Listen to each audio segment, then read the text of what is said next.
right, everyone. Welcome to another episode of Course of Action. Today, my guest is Avanti Centrae, the number one international best-selling author of the Vanops series. She's been compared to the work of Dan Brown and Clive Cussler, and I tell you what, I downloaded the first couple of chapters of one of her books off her website today, and it is action-packed from just the first, I think, 6 pages. So, Avanti, welcome to the show.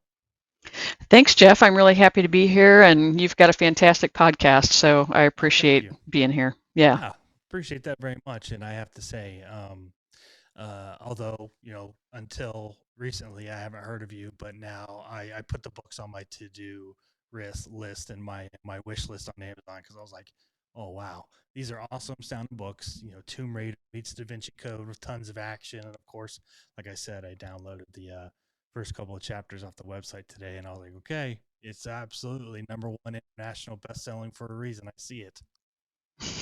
It takes a while to get your name out there. It really does.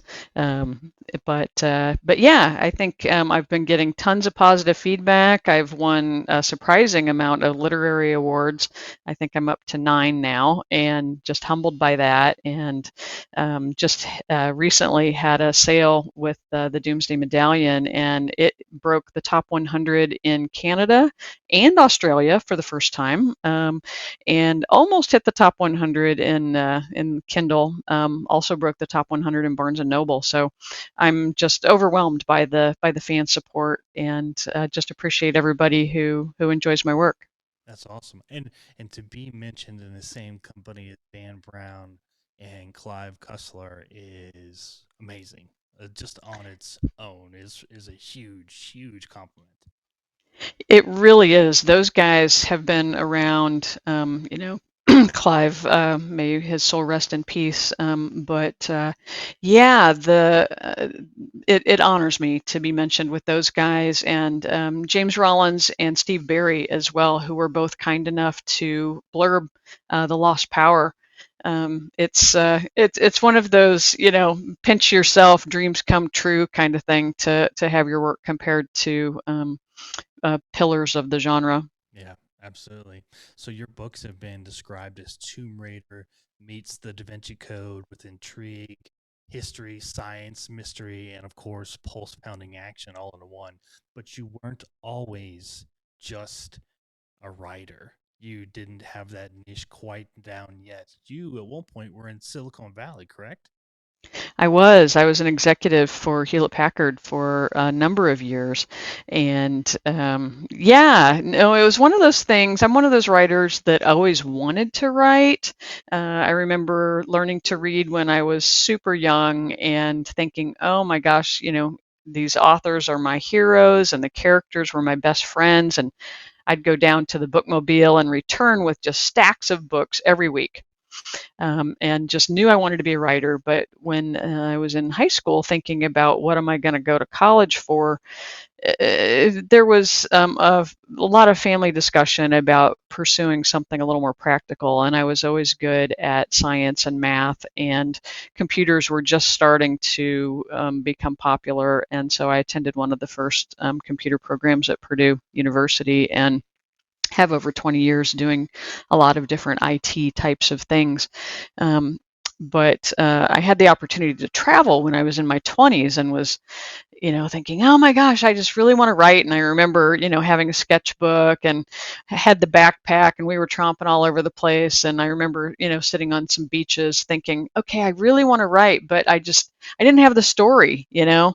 I just couldn't think about it. And so I sort of consciously put it on the back burner and thought, I just need a little more life experience first before I really know what I want to write about, because I can write, but it's got to be a good story, Yeah. to make it worthwhile. I don't just sit down and enjoy writing, grocery lists. I want it to be a story that's going to move somebody. It's either going to give them an adrenaline rush, or it's going to make them think about something they hadn't thought about before. It's got to be worth it. So finally, I had a health scare in 2013, and I thought, as you start looking at that bucket list and start looking at your own mortality, and you go, okay, so what do I want to do? Where do I want to go? Yeah. What do I want to really accomplish before the Grim Reaper comes calling? And Right. being an author was right up there at the top of the list. And so at that point, I had a much better idea. The Da Vinci Code had been out for a number of years, and the genre was really getting a lot of steam. And I thought, that combination of being able to use the ancient historical threats in modern society, because I've always been fascinated by philosophy and religion and mysticism, and the East meets West kind of stuff. And so to be able to use that in a novel, also all of the experience that I got as an executive, learning about people, and what motivates people, and being able to draw rich characters. I thought, I think I finally got enough experience under my belt to be able to write. And so that's when I started to put my pen to paper. So, what is your writing process like when you sit down? Now that you're an established author and you go, okay, I have to move the story forward. How do you do that? Do you write a big outline, or kind of how you do it? Because I talked to Kyle Mills back at VoucherCon in Hmm. September, and he was like, I sit down and I just write outline. It's usually 25 to 30,000 words, and I was like, holy crap, that's a lot of words. But he's like, yeah, and I just wake up one day and I just decide to, start writing on a chapter, and that's how I do it. And how is your writing process when you're developing a book? So I'm a little bit more left-brained. I definitely do the outline, and w- when I started, I spent probably almost a year working on the outline for that first book. Um, because I wanted, I had been studying story structure. It's not like I hadn't been thinking about writing, for those 30 or 40 years in between when I wanted to be a writer and when I actually started to do it. So I'd been subscribing to Writers Magazine. I'd been paying attention to the movies that I liked, and so I'd been studying what makes a good novel. And so I wanted to incorporate all of the story beats.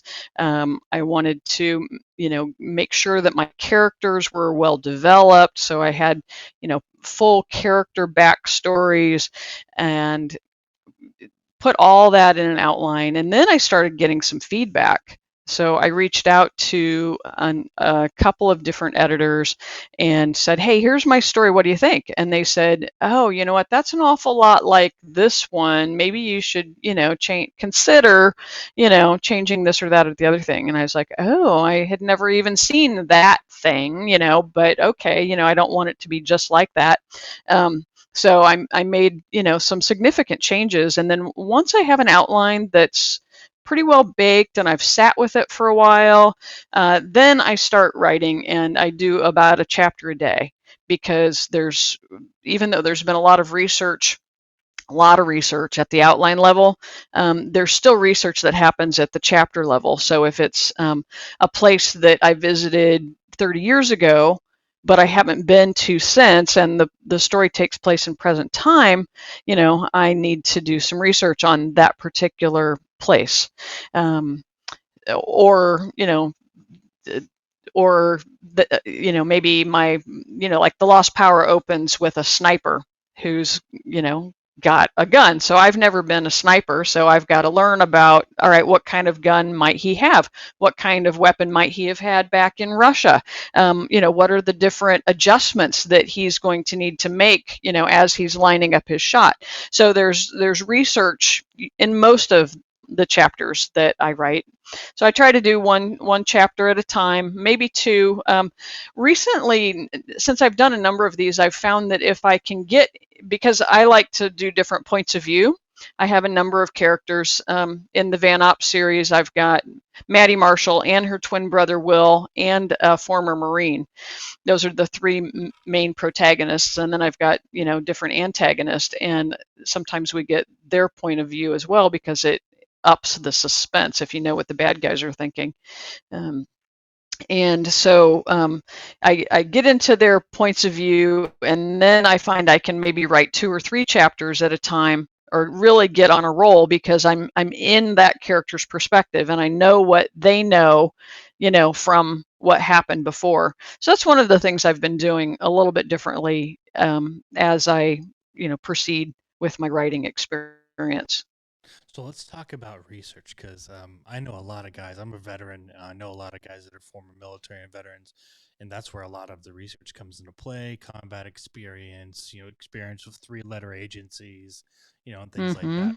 But coming from Silicon Valley, where maybe you didn't have that, how much more important is the depth of research for you? Because I think there's a stigma out there where um, you got to have some kind of military background to write some of these thrillers, or it doesn't lend credibility, which I think is false. Um, I know it helps, but as someone who Hmm. didn't come from that, how much more important to you is researching, getting those details right so people feel it? I think it's absolutely important. I do have some experience with Aikido, and so my main protagonist, Maddie Marshall, is an Aikido uh, art martial artist with some special skills there. Oh, nice. So I do have some experience with that, but even though my father was in the military, I've never been in the military. So the way that I've uh, tried to deal with that particular gap is through interviews and memoirs. I find that the memoirs in particular are a great source of that kind of detail. And at the end of the day, books are products of imagination. Hmm. And I'm also not writing hard military thrillers. And that's for a reason, right? I enjoy those, like Andrews and Wilson, for instance. I just had Um, them on the show. did you? Yeah, they're coming Yeah. out. I'm coming out. Well, this is going to be in the future, obviously, but they're going to be in my first Hmm. episode here in November. But yeah, great guys. Great guys, and that type of authenticity is perfect for their kind of thrillers. Hmm. I'm writing a little bit more character driven thrillers, so I enjoy the military thrillers. Sometimes, kind of by definition of the genre, they're a little light on character development. um, I and I agree with that. yeah, and so for me, I'm writing, I find that I connect more to a story, and I get more of that feeling of suspense when the author has taken the time to set the stage with the characters a little bit more. So I just watched The Contractor. Have you seen that movie? Who's in it? Chris Pine? I feel like I have, but I can't remember. Okay, so he's a airborne ranger who gets kicked out because he's got a wound to his knee taken in combat, and he's been taking drugs to deal with the pain. He gets kicked out, and to make ends meet for his family, he signs up as a contractor, a military contractor. And so the story is all about him trying to do right by his family, but there's sort of a theme of the military not really taking care of its own, right? Hmm. um, and what happens to guys with their PTSD, and with being sort of kicked out of the military, and what do you do with your life, right? um, but my point with this little tangent is, it's a great movie, but it was made great, in my opinion, because they took a little bit of time setting up the story, right? So you get to see our hero, Chris Pine, relating to his family and to his son. You get to see him, teaching his son to swim, for instance. So you get to see him really trying to be a good dad. Yeah.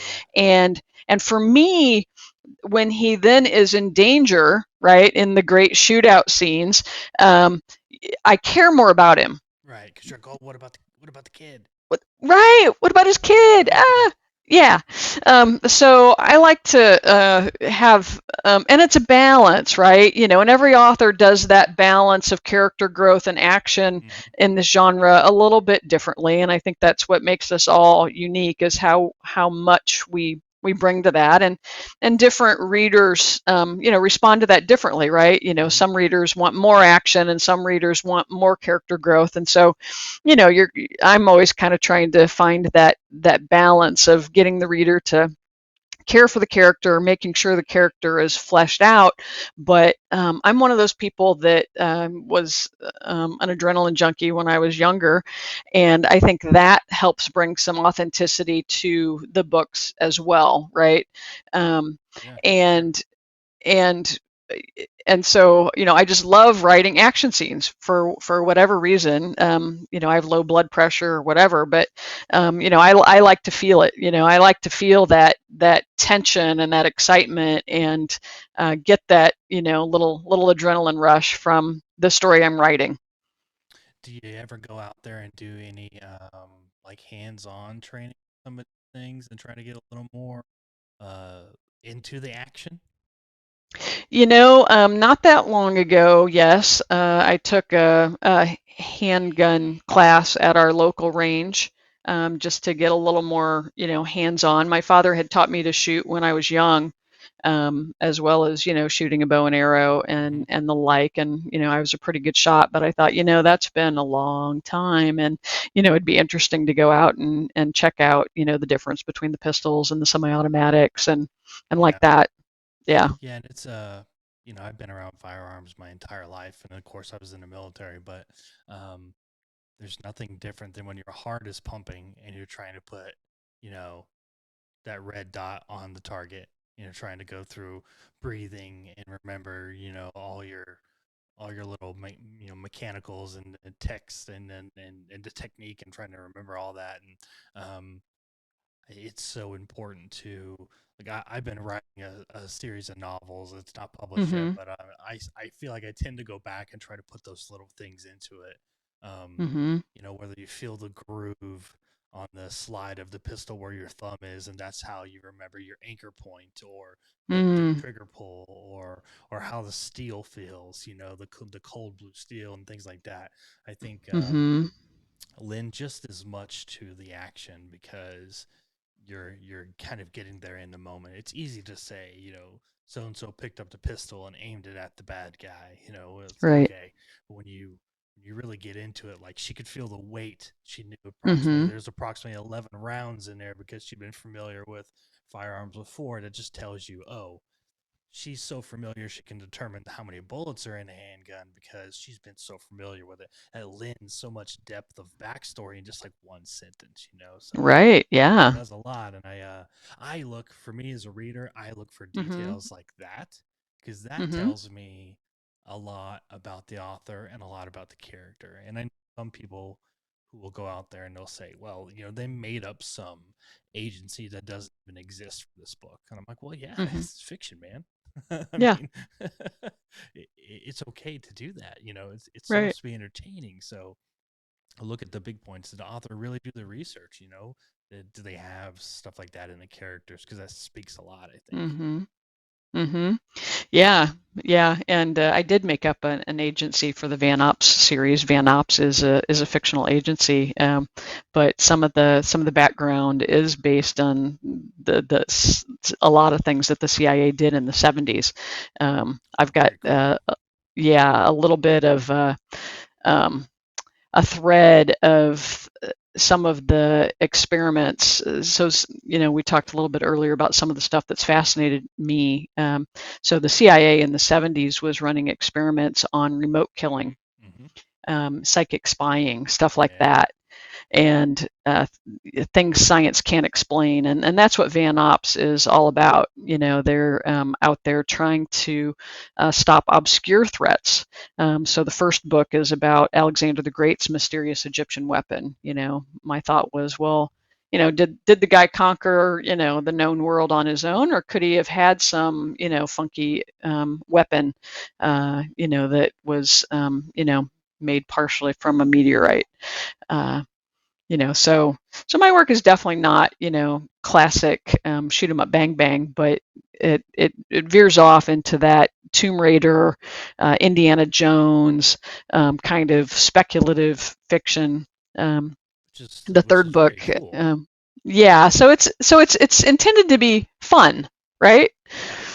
Yeah. Yeah. So let's talk about the first book, Lost Power. Um, when it came out, it was immediately a Barnes and Noble bestseller. What was your reaction like when you finally got published and that first one hit, and then it just kind of shot up? Wow, what was it like? I was over the moon. I remember the moment I had just done a book signing at Barnes and Noble, and got back home and checked checked my phone to see how it was selling, and I'd been uh, when you're traditionally published, it's hard to know kind of exactly how many books you're selling. But I'd been doing some advertising and could see that some of my ads were hitting. Particularly the Tomb Raider meets Da Vinci Code struck a chord with people, Mm-hmm. and so I could see that it was the pre-sales were doing well. And so when I saw that bestseller banner, I couldn't believe it. I was literally jumping up and down. It was crazy. So let's talk about Lost Power. In a nutshell, tell us what it's a little bit about without giving it away. Yeah, so it was my intention to make it a little bit of a prequel. So I had intended the Vanops series to, be focused around this agency that was focused on obscure threats, and I wanted to start with a couple of people that were young people who did not have that military background. Because I don't have that military background, right? So we started out with Maddie Marshall. She's an app designer in San Francisco, and she's an Aikido black belt though, so she's totally into nonviolence and trying to Aikido is a form of martial arts that's about peaceful resolution, and so that's her background. Her brother Will, who she hasn't spoken with really much since high school, is down in Brazil. He's working as an engineer. He's married a Brazilian woman, living on a boat, and he's an engineer. And the story begins with their father calling them to the Napa Valley vineyard because something's up, and they don't really know what. Maddie's just broken up with her boyfriend, and so she's kind of too distracted to really know what's up. Dad just left a message. Will shows up with his wife, and Maddie brings a foster kid from the dojo that she and her ex-boyfriend were thinking about adopting. So he's this, cute little red-haired kid with big ears. So they all show up at the vineyard. Well, meanwhile, there's a sniper. One of Russia's best snipers is in the barn, but Maddie and Will don't know this, so they have kind of growly kind of homecoming, made even more growly by the fact that Maddie confesses that she had a nightmare the night before, that she's had a couple of nightmares in the past that have actually come true. One when their mother was killed when they were children, and occasionally this happens to her throughout her life. And the night before, she had this nightmare about Will's wife, and sort of blood splattered like a Pollock painting. And so they have this sort of awkward homecoming, and as they're going in to see what dad wants, shots break out. And they hear the sound of breaking glass. They run into the living room. They find Dad and Maria are both shot. So Will's wife and their father are both shot and on the living room floor. And so these are people who are not trained to deal with this kind of thing. These are just normal people who all of a sudden, oh my God, their father's been shot. So, she rushes to their dad, he rushes to Maria. Maria's gone. So they both, go to their dad, and their dad, with his dying breath, tells them to go see the attorney in Sacramento. And they're like, what the F? Why, what? You know, He basically okay, got left there Dad, to go see the attorney. So right, go see the attorney. So on the way to see the attorney, uh, they start getting shot at. So it shifts from okay, why did somebody kill Dad, to why is somebody shooting at us? Working on a podcast often means late nights editing, preparing for guests, and constant marketing. I need something reliable, great tasting, and of course, veteran owned to keep me fueled and at my best. And red, white, and badass brew coffee keeps me rolling. It doesn't matter if it is a long night of writing, preparing for the next podcast episode, or just that first hot cup in the morning. These guys have my back. Check them out today at redwhiteandbadassbrew.com and find out why their brews are as bold as the American spirit. And they have no idea, right? And so they basically have to go off grid because they don't really trust the police. They're not sure what's going on. So they head up to Lake Tahoe where they meet a former Marine who they went to high school with. So they had gone to high school up in Tahoe. Maddie was a near Olympian skier, and so they meet Bear Thorenson, who's a former Marine, and what they don't know is that he's working for Vanops, and so everybody's got an agenda. They grab the letter from the attorney, and it tells them so they're actually descendants of the royal line in Spain. Oh. Okay, and so they have to go over to Spain and meet the king, and they find out something that is passed on at the passing of every generation. So there's a quest that members of the royal family can go on to basically find Alexander the Great's mysterious weapon. And nobody's found it in centuries. And Maddie's brother Will is he's kind of a skeptic. He's like, oh yeah, that's a bunch of crap. Why are we even doing this? And Maddie and Bear are like, oh, come on, Will, and meanwhile they're getting shot at the whole time. So they have to go on this quest to try to find Alexander the Great's mysterious weapon, and pretty soon they realize that the Russians are also trying to find it. So that lends some credibility to the fact that it might actually exist. So that's pretty much what the story's about, is trying to evade the snipers and find Alexander the Great's mysterious Egyptian weapon before the Russians do, before they, get killed. And without giving away a spoiler, I'm assuming that these snipers are involved in some kind of agency or country that is trying to kind of keep them from discovering this and figuring it out on their own. Yeah, Russia. Okay, Russia Yeah. specifically. Russia. Okay.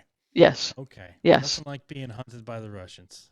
Exactly. Everybody's worst nightmare, especially when you have, so Bear was a Marine, so that kind of helps, and gives them some semblance of comfort that, okay, but Maddie and Will both have no weapons training, right?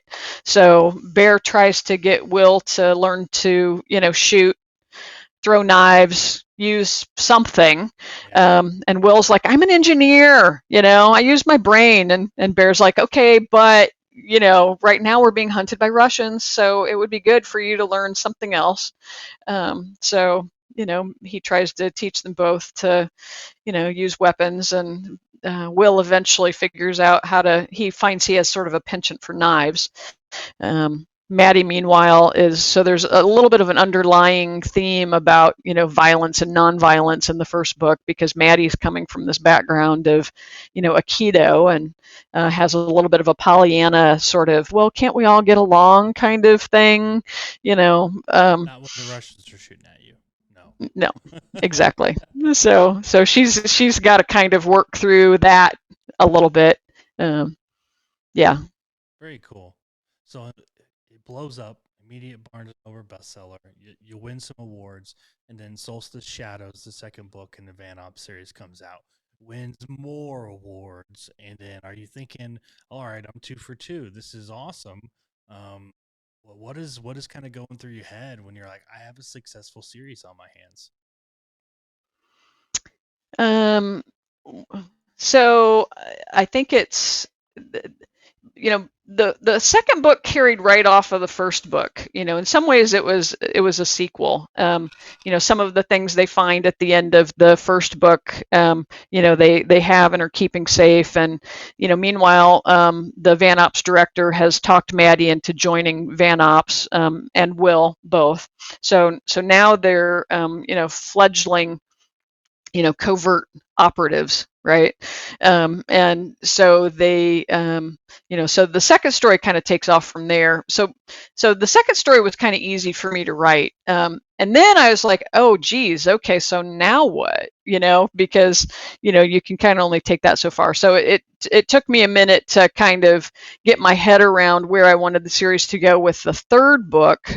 So the Doomsday Medallion turned out really well, but it was a little bit of a challenge for me to figure out, okay, so where do we go now? So I decided to dig into their background. I mentioned earlier that their mom died when they were young, and so we kind of go back in time a little bit to figure out, okay, was her death really an accident or not?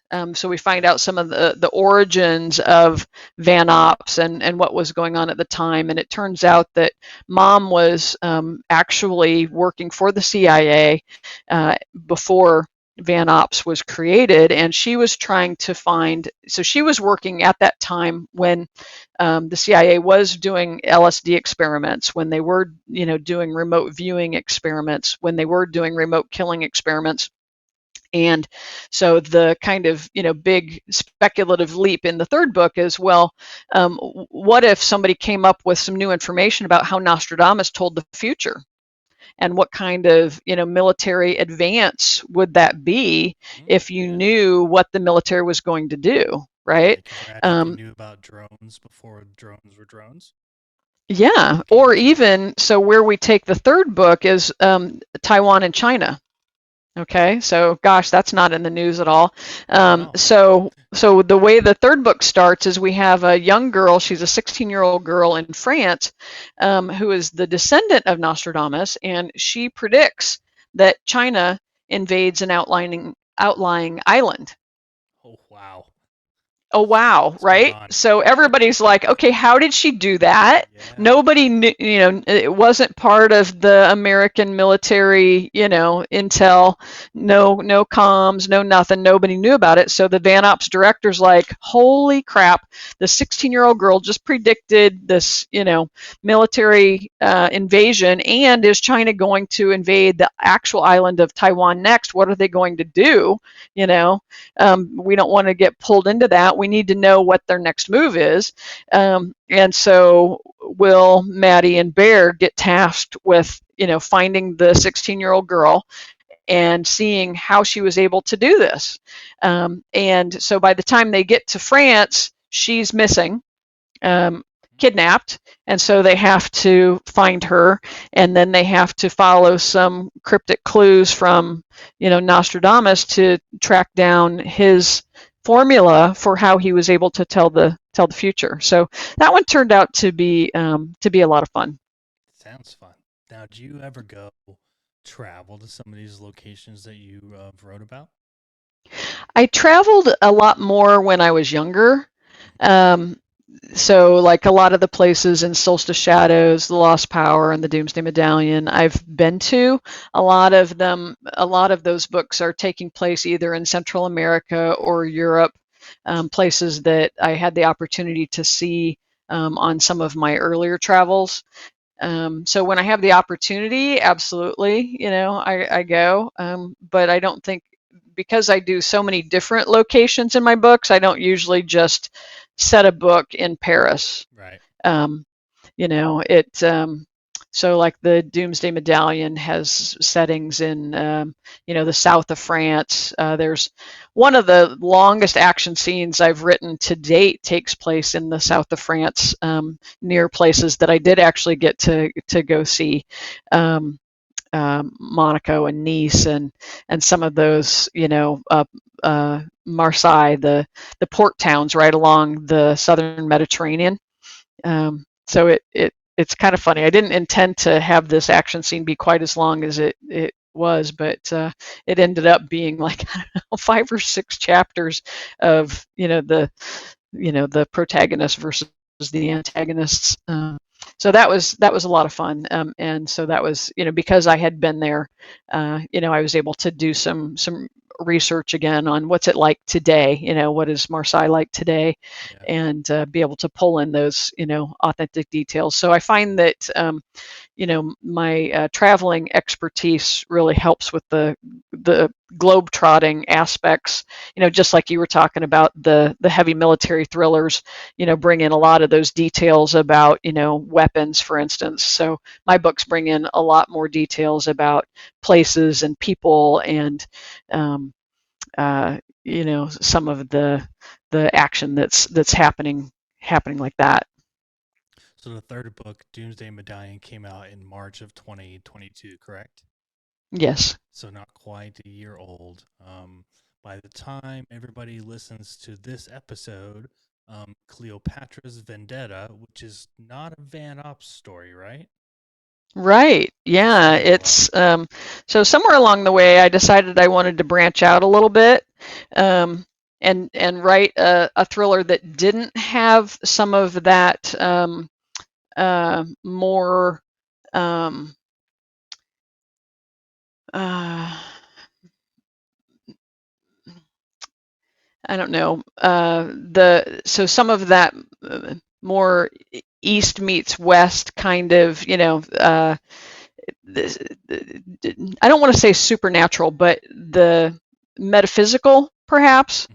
So there's definitely a metaphysical thread that runs through Vanops.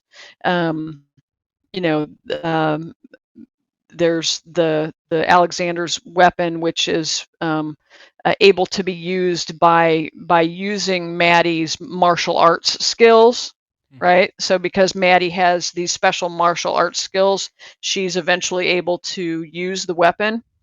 So I decided I wanted to write a thriller or the start of a series that didn't have that aspect, that was a little bit more traditional. Okay. And so I created Tim and Angie Stryker. And Tim is, he's a special ops leader for the Futures group in part of the Army.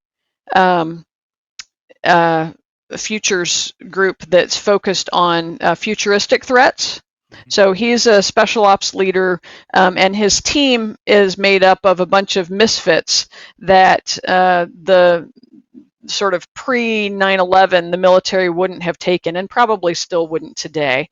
But I wanted to have a team that was kind of bonded over some of their differences, right? So Stryker he's really OCD.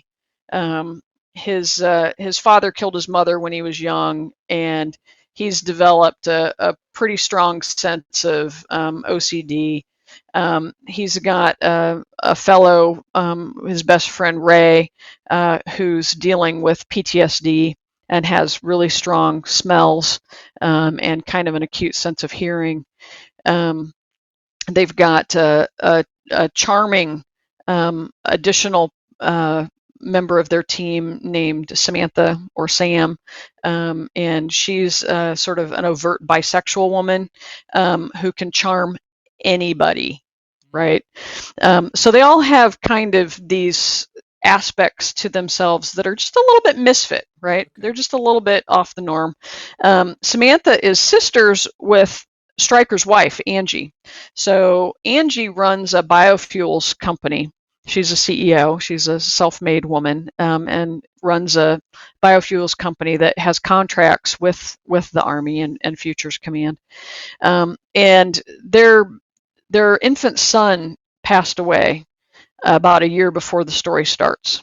And since that time, they have been just at each other's throats, Tim and Angie. They've just been fighting like cats and dogs, and Angie's been drinking to deal with this.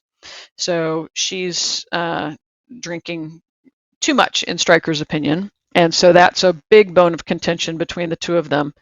And they have a 4-year-old daughter. And so they finally decide, all right, we're going to go to Bari, Italy for a vacation. We've got some of our friends are getting married. So we're going to, try to do an olive branch and go on this holiday. and they bring Sam because she also knew the bride and groom.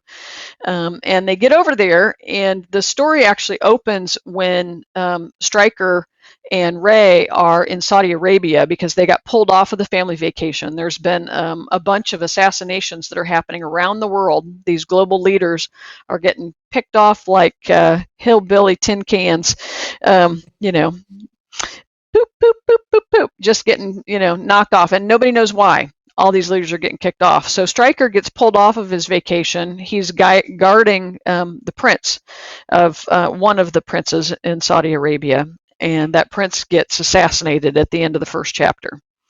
And so while Stryker's over there dealing with that, Angie goes out for drinks with the girls after lunch and gets kidnapped. She and her daughter get they're victims of some roofies in the drinks, and this cult kidnaps them.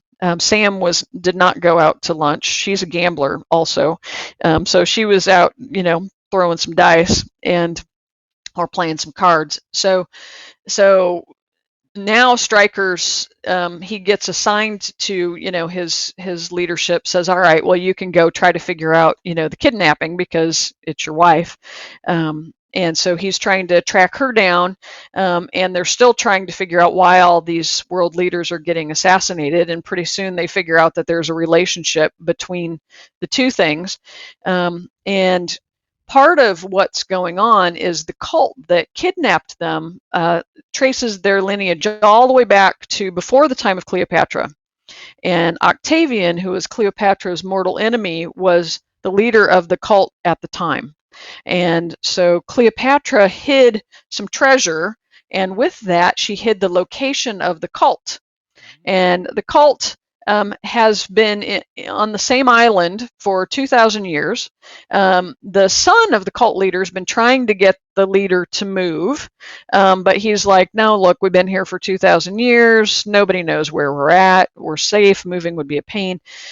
So Stryker and his team have to find the map that Cleopatra left at the end of her reign in order to get his family back, and in order to stop the assassination of the next world leader, which happens to be either the president or the vice president. They're not sure which.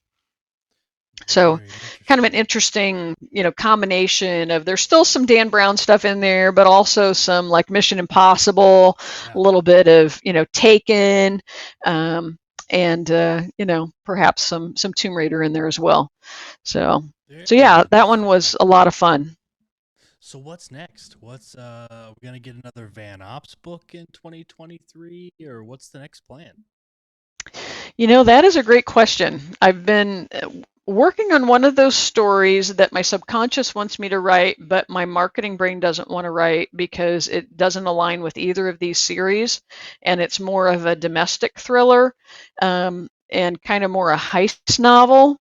And so my creative side is like, oh yeah, this is really fun, da da da da da da. And my marketing side's like, but wait, we've got these two other worlds that we should be writing in. So I've been, yeah. So I'm not sure exactly. I've been kind of with all the marketing and the like for Cleopatra's Vendetta. I've been taking a little bit of a step back from the creative side to get this new book out into the world, and then I'm going to go back and look at that heist book and see if I want to finish it off. See if it's worthwhile, or I've got some ideas for both the next Vanops book and perhaps the next Stryker novel. It's pretty hard to follow up Cleopatra, so I'm still not sure if that one's going to end up being a standalone. I do like Stryker and Angie and the whole Futures Command. I think that there's a lot of futuristic threats that could be dealt with. Cleopatra's Vendetta deals with deepfake technology. Yeah, which I'm seeing every day on Twitter, such and such was fabricated, it's really not real what you're seeing that the president is doing, or so I think Cleopatra's Vendetta is timely in a number of ways. Not only does it deal with deep fake technology, but also the Iranian Revolution that's happening right now. Yes. It kind of goes into some of that, although protesting in Saudi Arabia rather than Iran. So there's no lack of futuristic threats, and or those kind of fun obscure threats that science can't explain. So Hmm. I've got some ideas for both of those series, but for whatever reason, my muse is kind of stuck on this Prison Break heist novel. Sometimes you just got to roll with it, right? I might just roll with it. So, if people want to find out more about you, the new book, and the Vanops series, where can they go? The best place to go is vanops.net, which is a lot shorter and easier to remember than avanticentrae.com. So vanops.net points over to avanticentrae.com, and from there people can watch. I've got some pretty cool trailers up on the website where people can, just watch a quick minute long video to get a pretty good feel for what the books are all about, or like you did this morning, they can download the first 6 chapters Yeah, of the that's Lost good. Power to see if Absolutely. see if it's for them. They can also go to my contact me page and shoot me an email, or head on over to Twitter or Facebook or Instagram, any of those social media platforms. So yeah, I love to hear from fans, and would like to hear what people think of my work. Awesome. Well, thank you so much for your time today. Thanks for coming on. The Van Op series seems very, very interesting. Like I said, I added it to my Amazon list of things to read, and definitely going to dive into some of it in 2023. So I appreciate you coming on. I'm very interested in stories. So we'll have to do this again when you do Van Ops 4. That'll be your little motivation.